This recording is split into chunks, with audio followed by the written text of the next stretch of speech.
Bienvenue sur OM5 TV. Aujourd'hui, je reçois Anna Teko, chanteuse de gospel, originaire de la région de Lokossa au Bénin. Merci d'être avec nous sur le plateau d'OM5. Merci Maïti. Alors, pour vous resituer un petit peu, Anna Teko, c'est une chanteuse de gospel qui a commencé à chanter à l'âge de 4 ans, donc très très petite. Oui. Elle a ça dans le sang, avec une famille d'artistes. Tu peux nous parler un petit peu de tes débuts? C'était un groupe qui s'appelait Lockstar. Les Techstars. Les Techstars. Les Techstars. Oui, comme tu disais, je fais partie d'une grande famille. J'ai tous mes frères et sœurs qui font de la musique. Et très tôt, je pense que j'ai ressenti quand même en moi ce don de chanter. Et je me rappellerai toujours de ce jour. Je disais à mon grand frère, qui était le chef d'orchestre, mais grand frère, je ne chante jamais. Tu ne vois pas que ma grande sœur chante faux? Et tout le monde était surpris. Comment ça, ta grande sœur chante faux? Je dis oui, elle chante faux. Toi, si on te donne le micro, tu peux chanter. Je dis oui, si vous me donnez le micro, je chante. Et on m'a donné le micro. Et c'est parti comme ça. C'est parti comme ça. C'est parti comme ça. Et je pense que le micro ne m'a plus jamais quitté jusqu'à ce jour. Depuis l'âge de 4 ans. Oui. Donc vous êtes issue d'une grande famille de 31 enfants, c'est ça? Exactement. C'est ça? La 23e dans la fratrie. Exactement. Donc avec un papa très actif, polygame assumé, oui, qui n'avait aucun problème avec cette situation. Qu'est-ce que ça fait d'être élevé dans une si grande famille d'artistes en plus? Et je pense que le tout, c'est l'éducation. Parce que c'est vrai que j'ai grandi dans une grande famille. Quand on rentre dedans, on ne voit pas la différence entre les mamans. Moi, par exemple, j'ai été élevée par la dernière femme de papa. Et l'amour était tellement... c'était si grand qu'on n'arrivait pas forcément à faire la différence. Quand les gens rentraient dans la maison, si on ne te dit pas tel enfant, voilà sa maman, tu ne sauras jamais. Donc voilà. Votre maman aussi avait des dons artistiques de chanteuse et de danseuse? Oui, elle chantait, voilà, elle faisait plutôt de la musique traditionnelle. Mais depuis qu'elle a rencontré mon papa, malheureusement, elle n'a pas pu continuer. C'est bien ce que j'avais cru comprendre, à son grand regret. Mais bon, vous avez pris le relais de toutes les façons, vous et vos frères et sœurs. J'essaye de rattraper. C'est très bien. Si je vous dis Genève, les 50 ans de l'OMS, Organisation mondiale de la santé, qu'est-ce que ça vous évoque? Oh là là, c'est vraiment un très très très bon, un très grand souvenir. C'est la première fois que j'allais faire un concert en dehors de l'Afrique. Et j'étais déjà l'ambassadrice des enfants auprès de l'OMS et de l'UNICEF. Et pour ces 50 ans, j'ai été retenue pour chanter à cette occasion. C'était vraiment un très très très très grand souvenir de ma vie. Alors, il y avait dans le public, juste derrière vous, Fidel Castro, Kona Bédié, Madame Lickington. J'avoue que c'était une expérience à vivre dans la carrière de tout artiste. Alors en 1997, vous avez été lauréate du Festival des Arts et Cultures de la ville de Cotonou, qui est organisé par l'UNESCO. Oui. Vous avez obtenu le premier prix des meilleures chanteuses avec la chanson Paix dans le monde. Oui. Donc c'était déjà quelque chose que vous souhaitiez pour le monde entier, la paix, l'unité? Oui, je pense que je suis tellement sensible à tout ce qui se passe autour de moi. Surtout, depuis l'âge de 4 ans, j'ai quand même la chance de défendre la cause des enfants. Peu importe les événements, quand il s'agissait de parler des enfants, automatiquement on m'invitait. Et très tôt aussi, j'ai eu à chanter pour la cause des femmes. Parce que j'aime pas voir la tristesse autour de moi. Et jusqu'à aujourd'hui, il y a encore des pays où les enfants, les petites filles n'ont pas droit d'aller à l'école. Donc ça faisait partie de mes combats de mon jeune âge. Aujourd'hui, je suis maman aussi. Et je pense que c'est un combat que je continue de mener. Alors vous avez aussi touché un petit peu à la comédie musicale. En fait, vous êtes une artiste complète, on peut dire ça comme ça. Hein. Vous avez une petite expérience dans une comédie musicale grand public, Terre des Rois, Terre d'Ébène, de François Aussou. C'est bien ça? C'était en 1999. Exactement. Quel est le souvenir que vous en gardez? Déjà, on a sorti un album ici de cette comédie musicale qui s'appelle Solong. Mais le plus beau dans tout ça, c'est de voir quand même qu'on ait pu réussir à mettre l'histoire du Bénin. Vous voyez, l'histoire des esclaves, etc. On va souvent à l'école, on nous raconte les histoires, mais quand toi-même tu en fais partie, c'est plus fort. Donc, je me rappelle encore des chansons Africa où je demande dedans, Seigneur, as-tu déjà été femme? As-tu déjà été noire pour comprendre la douleur que peuvent ressentir une femme ou un noir, etc. Je pense que c'est des chansons quand même qui sont assez fortes. Bon, malheureusement, on n'a pas pu, on devait partir en tournée, on n'a pas pu faire la tournée de cette comédie musicale comme cela se devait. Mais avec la grâce de Dieu, dans pas longtemps, on va reprendre cette comédie musicale. Alors, votre spécialité, si je peux m'exprimer ainsi, c'est le gospel, oui, le chant spirituel. Et aujourd'hui, votre renommée dépasse les frontières béninoises. En 2009, vous êtes arrivé en Martinique. Vous avez été révélé par Franck, un restaurateur du Sud, du Marin, c'est ça, qui vous a mis en contact avec... je lui fais un coucou. Voilà, il va nous regarder. Qui vous a mis en contact avec des musiciens locaux. Et puis ensuite, vous avez créé une chorale. Afro-gospel. Afro-gospel pour mettre en valeur le talent du gospel africain et antillais. Exactement. Quel accueil vous avez reçu en Martinique en tant qu'Africaine? J'avoue que je sais qu'en Afrique, les gens m'appréciaient vraiment. Mais la Martinique, j'ai vécu quelque chose d'extraordinaire.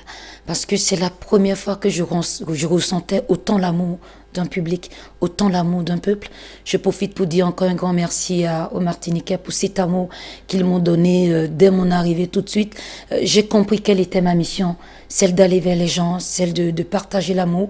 J'ai compris aussi que quand tu es sincère, quand tu es vrai dans ce que tu fais, les gens le ressentent, ils te répondent, ils te le donnent en retour en fonction de ce que tu donnes, c'est ce que tu reçois en retour.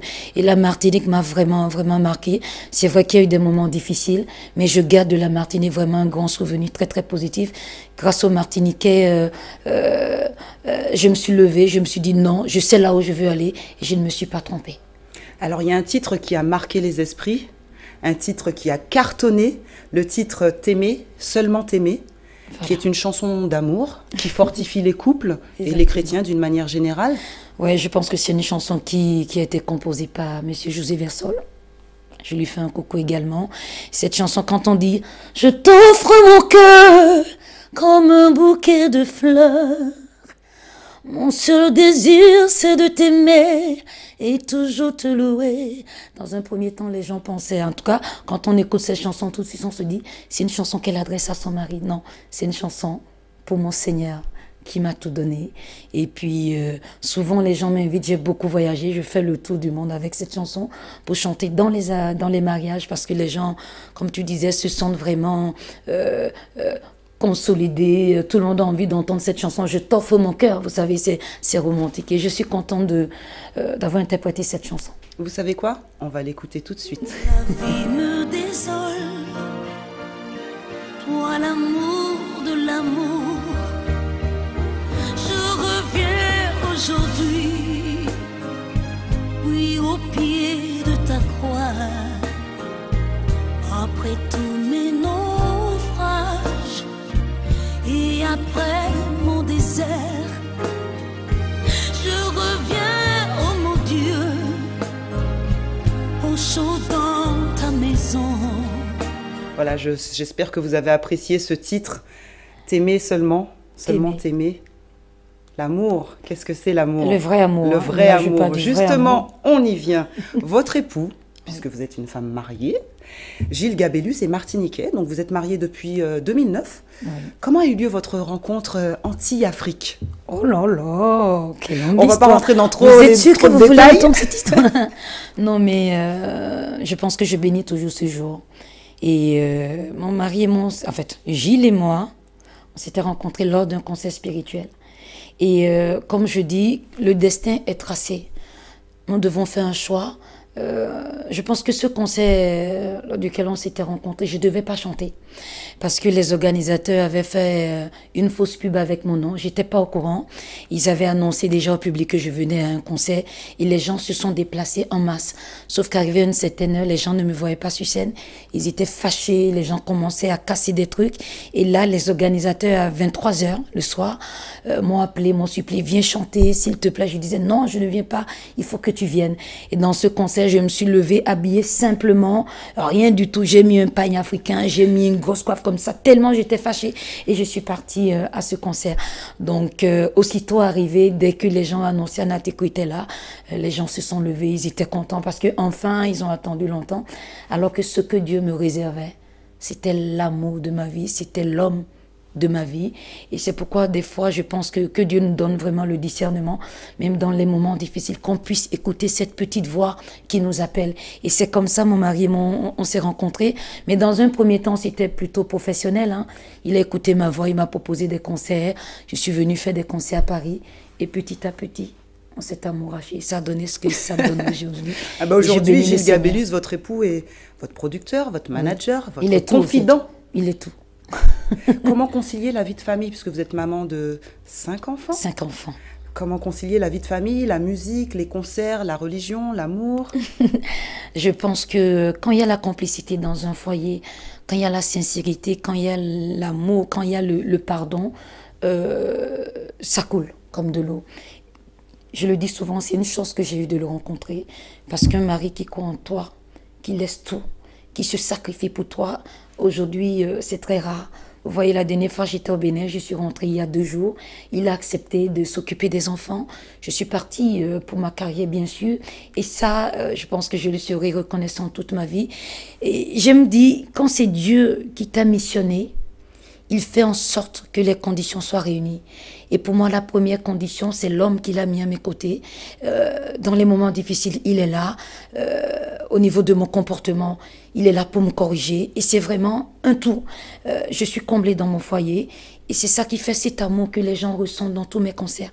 Les gens le témoignent toujours. Quand on va dans tes concerts, on se sent apaisé. Quand on va dans tes concerts, on se réconcilie avec notre Dieu. Et comme on dit souvent, l'artiste qui est mal dans sa peau ne peut que transmettre comment on peut dire ça? Ce mal-être. Ce mal-être, voilà. Et je bénis le Seigneur. Je suis une femme comblée. Je suis remplie d'amour. Cet amour que je reçois de mon public, cet amour que je reçois de ma famille, mais surtout de mes enfants et de mon mari. C'est ça qui fait ce que je suis aujourd'hui. J'arrive à voyager. J'arrive à donner le meilleur de moi-même.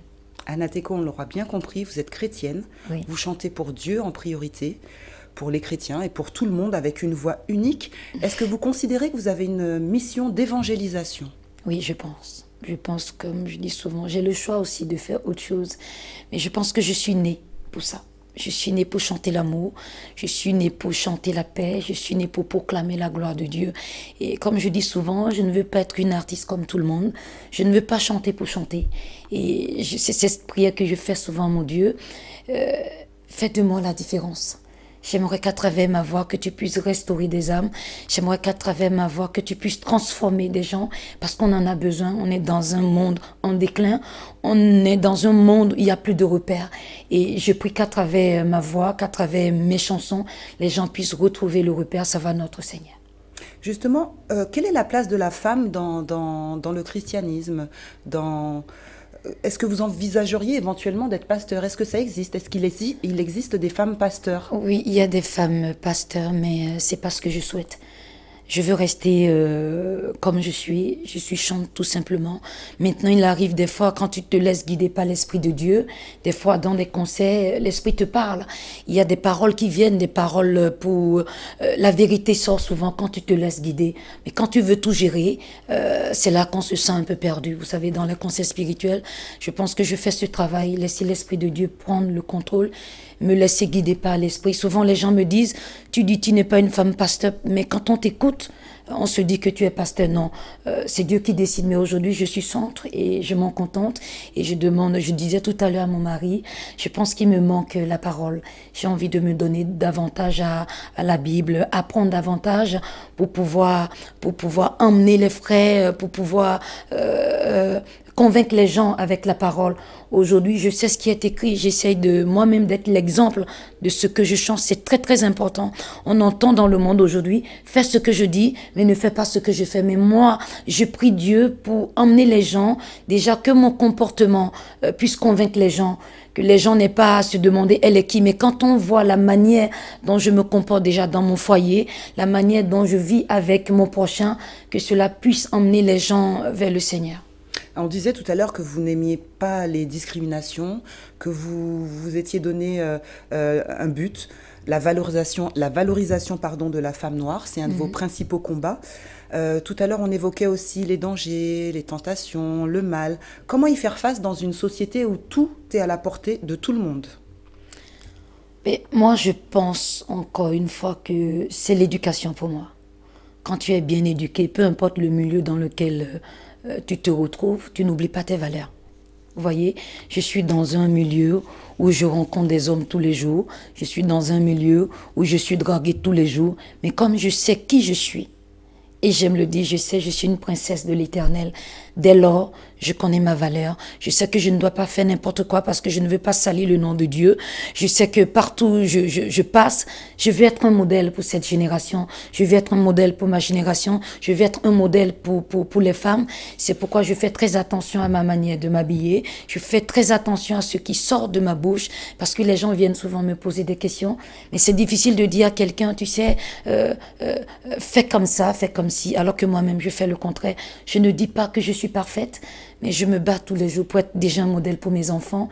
Et naturellement, ceux qui m'observent ont envie aussi peut-être de donner leur vie à Jésus ou à Dieu comme je l'ai fait moi-même. Que pense votre famille, vos enfants en particulier, de cette mission d'artiste et de votre succès? J'avoue que mes enfants m'idéalisent beaucoup.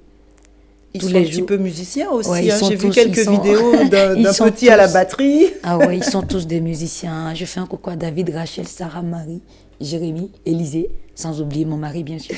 Ils ont ça dans la peau et c'est très important aussi. Quand tu es chanteur, c'est une grande responsabilité. N'est pas chanteur qui veut. Cela demande beaucoup de sacrifices. Cela demande beaucoup d'efforts parce qu'il faut être à l'écoute des gens. Vous savez, mon téléphone sonne à 3 heures du matin. Les gens qui sont désespérés, qui ont simplement envie d'entendre ta voix. Les gens qui m'appellent à 2 heures du matin. Est-ce que tu peux prier pour moi? Ça aussi, c'est une grande responsabilité d'être à l'écoute des gens.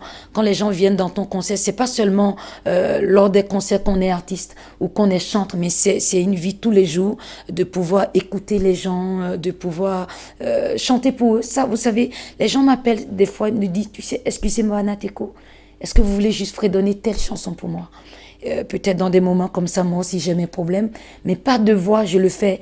Et tu peux voir ces gens-là, ils se sentent un peu réconfortés, ils se sentent bien, qui te disent merci, je ne vais pas bien, mais rien qu'en vous écoutant, je me sens bien. Et c'est ça aussi ma mission, d'être à l'écoute, d'être proche des gens.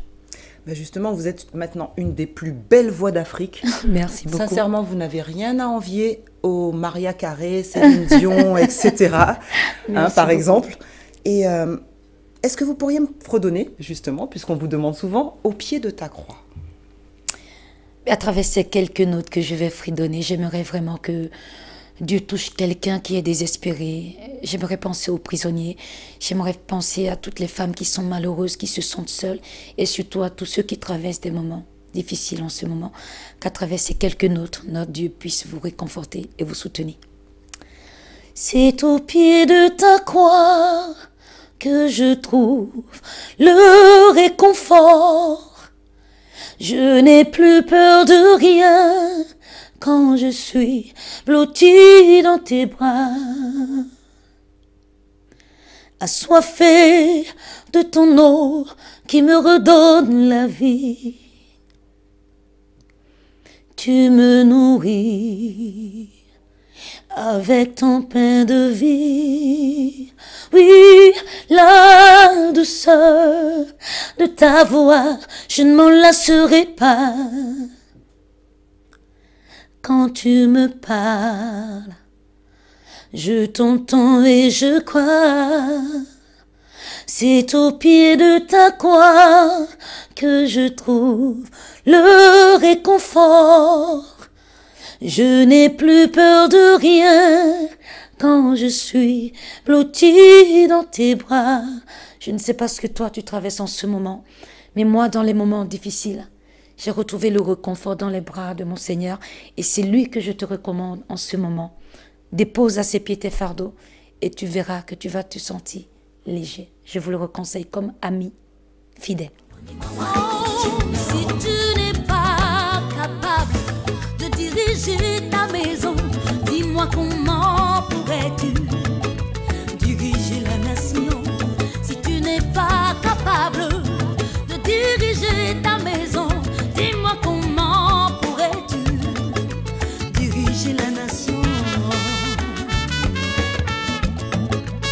vous êtes allé aussi au bout d'un projet humanitaire qui vous tenait à cœur, à savoir la construction d'un centre socio-éducatif au Bénin, chez vous. Où ça en est aujourd'hui? Vous savez, on dit souvent, les Africains, quand ils partent à l'extérieur, ont du mal à revenir. C'est un message que j'adresse à tous mes compatriotes qui sont à l'extérieur. Notre continent a besoin de nous. Je suis béninoise, j'ai envie de dire à tous mes frères béninois que le Bénin a besoin de nous. J'ai eu la chance de bénéficier d'une bourse du gouvernement béninois pour aller travailler le chant. Et je pense que je me dois de restituer à mon pays ce que j'ai appris à l'extérieur à travers la voix. Aujourd'hui, je pense qu'il y a beaucoup de jeunes qui aimeraient être à ma place, qui aimeraient pouvoir voyager et vivre tout ce que je vis. Et aujourd'hui, je me dis, ce serait ingrat de ma part de ne pas apporter ce peu que j'ai. Et la misère est là. Depuis l'âge de 4 ans, je chante pour les enfants de la rue. 30 ans après, je me rends compte que ce phénomène est toujours là. Qu'est-ce que moi aussi je peux apporter? Qu'est-ce que je peux apporter si ce n'est le peu que Dieu m'a donné? Donc j'ai toujours eu à cœur de construire un orphelinat. Aujourd'hui, je suis retournée au Bénin après 20 ans. J'ai acheté des terrains. Et Dieu m'a mis à cœur de mettre un hectare de mes terrains au service de ces orphelins qui ont besoin. Je suis dans un village où on a eu l'eau il y a pas longtemps. Il n'y a pas d'électricité. Qu'est-ce que je peux apporter? Et je pense qu'à travers cet orphelinat, je peux aussi donner un coup de main. Même si je ne peux pas récupérer tous les enfants de la rue, moi aussi, j'aimerais me sentir utile à travers cet orphelinat. C'est vrai qu'il y a beaucoup de gens, quand j'étais aux Antilles, j'avais parlé de ce projet. Et j'aimerais dire à tous les Antillais qui sont prêts à soutenir ce projet, c'est vrai qu'aujourd'hui, Dieu nous a permis d'ouvrir le compte. Et aujourd'hui, ils pourront se sentir utiles. Il y a beaucoup de gens qui font des dons aux Africains en Afrique, qui ne voient pas le retour. Mais moi, j'ai envie d'aller au-delà. S'il y a des gens qui parrainent des enfants, ils auront le droit de parler à ces enfants quand ils veulent. Ils auront le droit de suivre l'évolution de ces enfants, autant au niveau, comment on peut dire ça, scolaire, que dans leur vie de tous les jours. C'est très important. Mon mari et moi avons créé un centre. J'ai à peu près 20 bungalows. Et quand ces gens-là qui parrainent ces enfants veulent venir leur rendre visite, ils auront la possibilité. Nous aussi, on leur permet de profiter de ces bungalows. Et ils pourront venir sur place, voir l'évolution de ces enfants. Et c'est un message que je lance également à tous ceux qui ont quelque chose à porter. C'est pas forcément l'argent. Toi qui es professeur, tu peux venir passer 2 semaines et faire des cours de vacances, par exemple. Toi qui es docteur, toi qui es médecin, tu peux venir dans ce centre et apporter, même si c'est 2 semaines de formation que tu fais, les enfants, les villageois pourront venir et vous allez les consulter. En tout cas, c'est un centre qui est ouvert à tout le monde pour qu'on puisse apporter le peu que nous avons. Et je pense que je joue également mon nom. Je n'ai pas droit de faire n'importe quoi. Avant d'ouvrir cet orphelinat, Dieu m'a donné le peu que j'ai pour manger. Dieu m'a permis de mettre mes enfants à l'abri et aujourd'hui j'ai envie de donner en retour le peu. Donc s'il y a des gens qui croient en ma mission, à tous ceux qui aiment ce que je fais, si vous voulez me soutenir dans ce projet, eh bien la porte vous est ouverte. Le 15 septembre, nous aurons une journée d'adhésion. Je pense qu'on aura le temps. Je reviendrai encore frapper à votre porte ici à OM 5 TV pour pouvoir parler de cet événement et on aura une journée d'adhésion où les gens prendront vraiment plus connaissance à ce projet.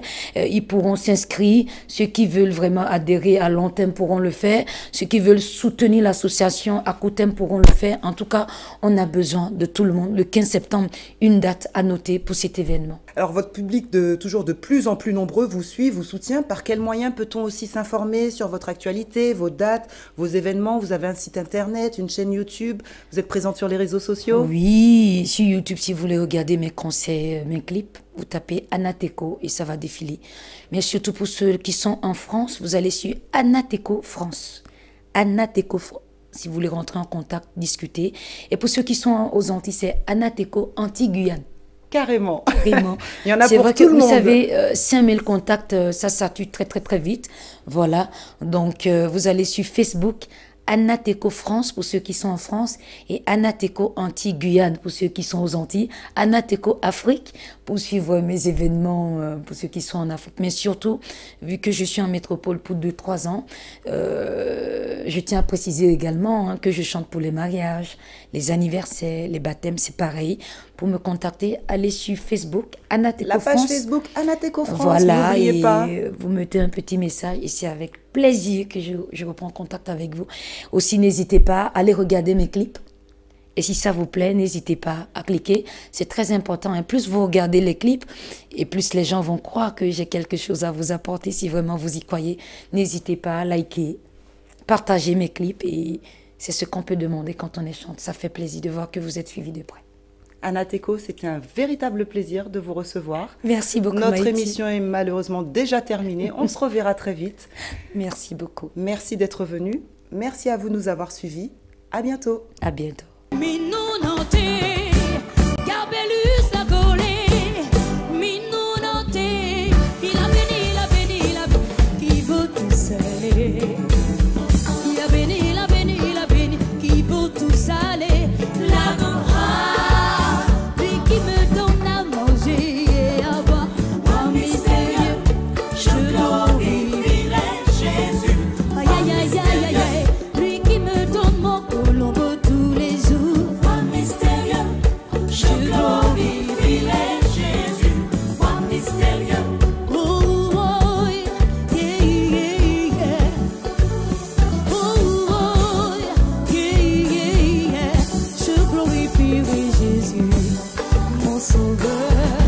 Je magnifie